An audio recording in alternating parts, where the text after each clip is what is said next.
તમારા ગમેલા પ્રશ્નો જ પ્રોબ્લેમ, આર્થિક પ્રશ્ન, સામાજિક, કૌટુંબિક, શારીરિક, બધા પ્રોબ્લેમ એક ઢેફા જેટલા અને પ્રાપ્તિ હિમાલય જેટલી.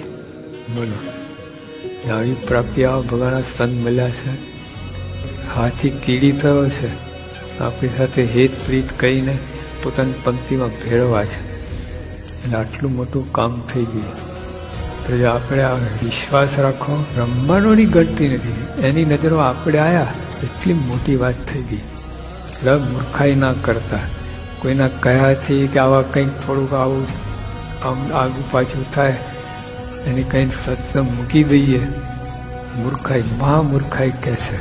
બધું મૂકીને સ્થિર થાઓ, ધીર થાઓ, દ્રઢતા રાખો, વિશ્વાસ રાખો, પ્રાર્થના કરો ભગવાને.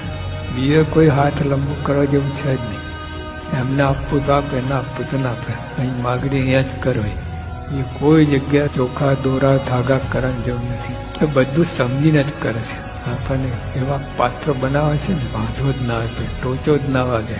દ્રઢ વિશ્વાસ રાખીને આપણે આ સત્સંગ ભજન કરીએ, પ્રાર્થના.